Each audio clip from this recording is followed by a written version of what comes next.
இன்றைக்கி சடனாக ஒரு விஷயம் என் கண்ணில் பட்டுச்சு. அதை பார்த்தோன்னே நான் அப்படியே வந்துட்டு ஒரு 1/2 hour அங்கேயே உட்காந்து அதையே பார்த்துட்டு என்னெல்லாமோ யோசிச்சுட்டு இருந்தேன். அப்படி என்ன என் கண்ணில் பட்டுச்சுன்னு தானே யோசிக்கிறீங்க, இருங்க காமிக்கிறேன்.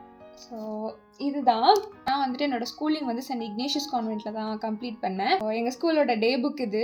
அவ்வளோ ஃபேமஸ் எங்கள் ஸ்கூலு. எதுக்குன்னு பார்த்தீங்கன்னா வந்து பயங்கர டிசிப்ளின்டாக இருக்கும். சரியா, பக்கத்தில் வந்து எத்தனையோ கேர்ள்ஸ் ஸ்கூல் இருக்குது, எத்தனையோ ஸ்கூல் ஸ்ட்ரிக்டாக இருக்குது. பட் ஸ்டில் அது அவ்வளோ பயங்கரமான ரெப்யூட்டேஷன் இருந்தனால தான் என்ன அங்கே போய் சேர்த்தாங்க. ஓகேவா, நான் முடிச்சுட்டு வெளியே வந்துட்டேன். இப்போவுமே வந்துட்டு நான் அதை நிறைய இடத்துல வந்து ஃபீல் பண்ணுறேன். ஒன்றுமே இல்லை, ஒரு 1 week பிஃபோர் நான் பஸ்ஸில் ட்ராவல் பண்ணேன்.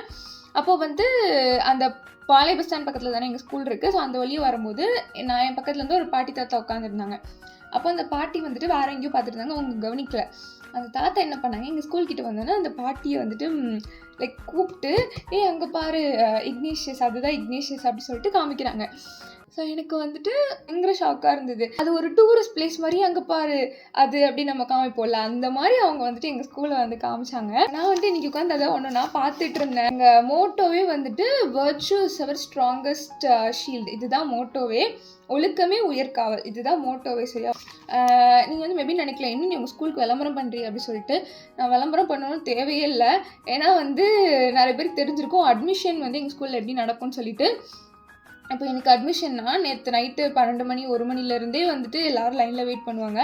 ஸ்கூலெல்லாம் தாண்டி பல கிலோமீட்டர்ஸ் தாண்டி லைன் வந்துட்டு போகும். ஸோ அந்த மாதிரி தான் வந்து அட்மிஷனே வந்து நடக்கும். எங்கள் ஸ்கூலில் வந்துட்டு போயிட்டு வீடியோ எடுத்து காமிக்கிறேன். நானும் போகணும்னு சொல்லிட்டு ரொம்ப நாளாக நினச்சிட்டு இருக்கேன். ஆனால் வந்து எனக்கு போகிறதுக்கு வந்து டைம் கிடைக்கவே மாட்டேங்கி. நான் வந்துட்டு போய் வந்து உங்களுக்கு காமிக்கிறேன். நம்ம வந்து அசம்பிளியில் பாட்டு பாடுவோம்ல, அதுக்குன்னே தனியாக வந்து ஒரு கிளாஸ் உண்டு. நம்ம நல்லா பாடணும் அப்படி சொல்லிட்டு மியூசிக் கிளாஸ்னு சொல்லிட்டு அதுக்குன்னே ஒரு கிளாஸ் உண்டு. டீச்சர் அதுக்குன்னு இருப்பாங்க, அவங்க வந்துட்டு இந்த மாதிரி பாடுவாங்க, அவங்களுக்கு பின்னாடி நம்ம பாடணும். இந்த மாதிரிலாம் வந்துட்டு இருக்கும். அதில் ஒரு மாதிரி ஜாலியாக போகும் அந்த கிளாஸ்லாம். அதுக்கப்புறம் வந்துட்டு மாரல் வேல்யூஸ் சொல்லித்தரதுக்குன்னு அதுக்குன்னு ஒரு கிளாஸ் உண்டு. காலைல ஃபர்ஸ்ட் பீரியடே வந்து அதுதான் இருக்கும். நிறைய ஸ்கூலில் வந்து Tamil medium and English medium ரெண்டுமே இருக்கும். எங்கள் ஸ்கூல்லையும் அப்படி தான். அப்படி இருக்கிறம்போது நிறைய ஸ்கூலில் வந்து பார்த்தீங்கன்னா இங்கிலீஷ் மீடியத்துக்கு வந்து ரொம்ப இம்பார்ட்டன்ஸ் கொடுக்குற மாதிரி இருக்கும். ஆனால் எங்கள் ஸ்கூல் வந்து அப்படி கிடையாது. எங்ககிட்டயே வந்து இங்கிலீஷ் மீடியம் பிள்ளைங்கக்கிட்டே வந்து டீச்சர்ஸ்லாம் வந்து என்ன தெரியுமா சொல்லுவாங்க, தமிழ் மீடியம் உங்களோட எவ்வளோ பெட்டர், படிப்புலையும் சரி டிசிப்ளின்லேயும் சரி சூப்பராக இருக்காங்க அப்படி சொல்லிட்டு அவங்கள தான் பயங்கரமாக வந்து ப்ரைஸ் பண்ணுவாங்க. எங்ககிட்டயே வந்து டீச்சர்ஸுமே அவங்கக்கிட்ட தான் க்ளோஸாக இருப்பாங்க. அதையுமே நான் நிறைய நோட் பண்ணியிருக்கேன்.